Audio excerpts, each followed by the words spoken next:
bring together resources to address the challenges patients and doctors face. Michael George has more. Dave Schulman was having trouble buttoning his shirt. After months of tests, the 45-year-old father of two was diagnosed with ALS last year. I mean, it's horrendous. You see your life flashing before your eyes and you fast forward to the inevitable. The progressive and eventually fatal neurological condition, also called Lou Gehrig's disease, robs patients of the ability to walk, talk, eat, and breathe.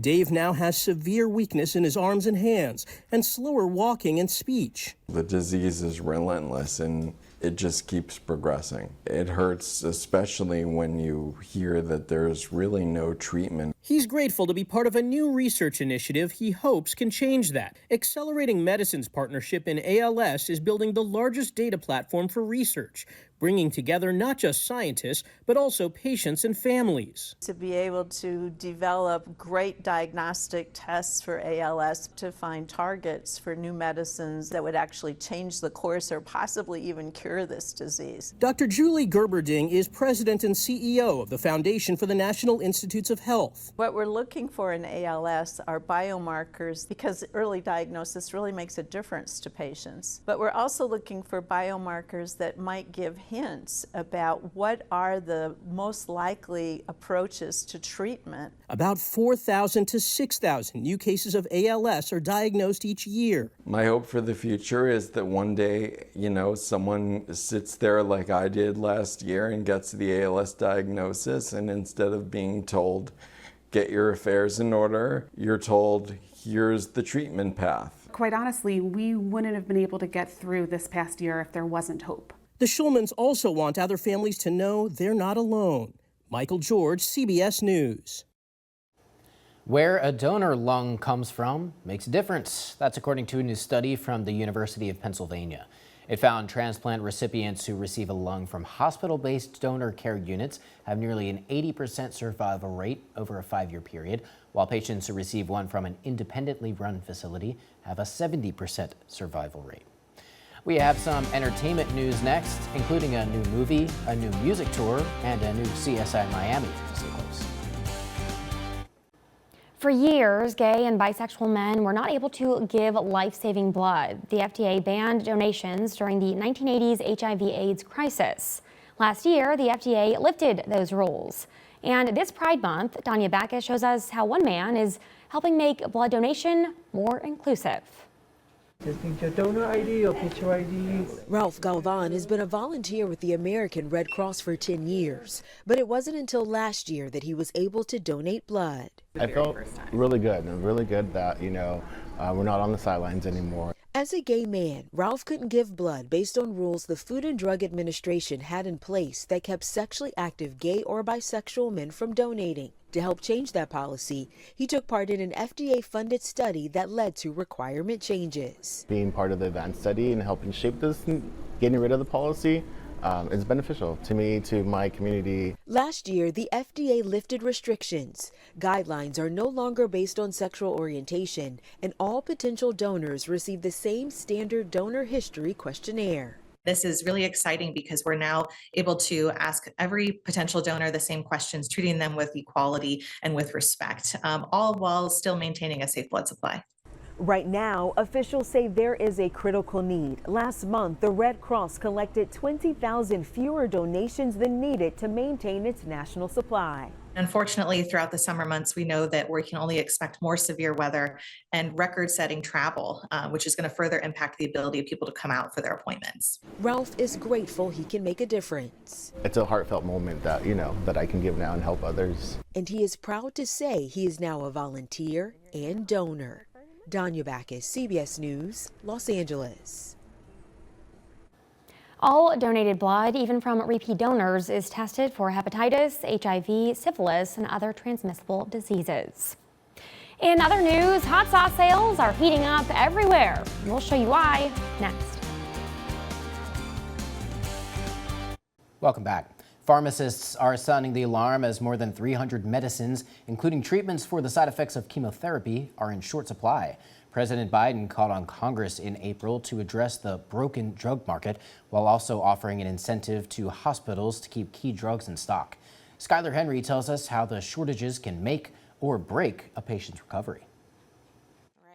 Kristen Zastapel and her now 16-year-old son Brighton are on the other side of what she calls his scary battle with leukemia. You almost don't feel like you're in the room. It becomes kind of this surreal nightmare. Brighton's chemotherapy journey wasn't always easy. He landed in intensive care for a bit and endured grueling pediatric treatments for 30 weeks.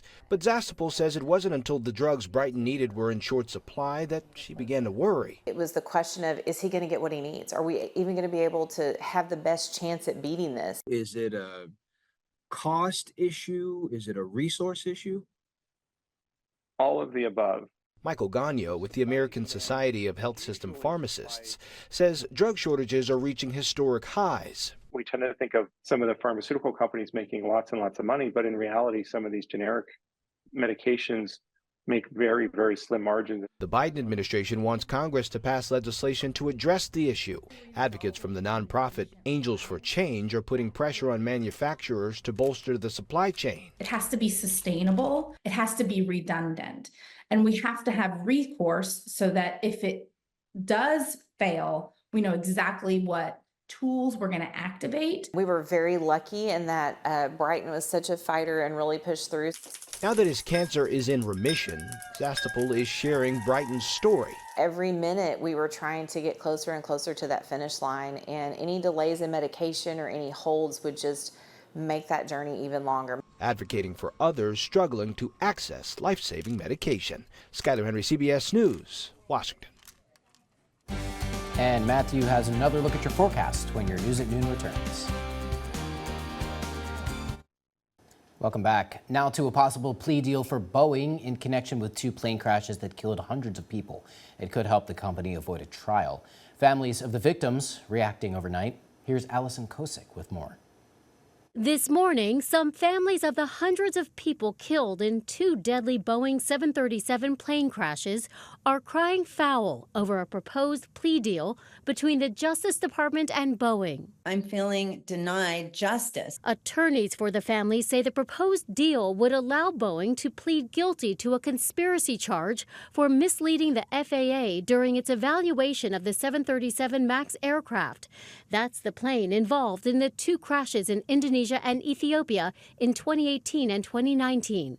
But under terms of the deal, Boeing would not have to acknowledge that its alleged conspiracy killed the 346 people lost in those crashes.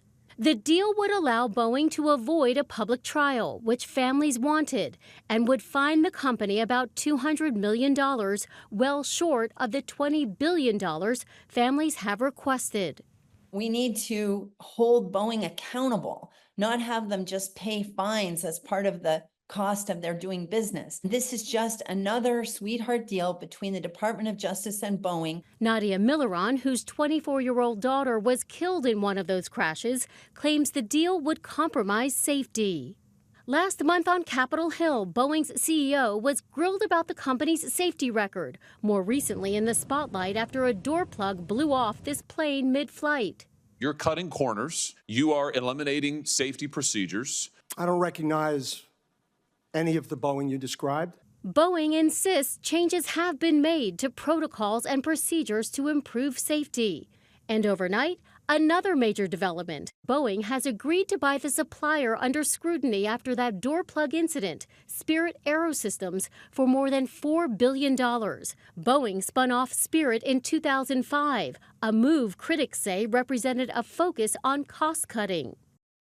The family's attorneys say the deal being offered would also require an external corporate monitor for Boeing, and the company has until next week to accept the deal or face prosecution. Neither the company nor the Justice Department commented overnight. Allison Kosick, ABC News, New York. Are we expecting more rain today? Matthew has another look at your forecast after the break.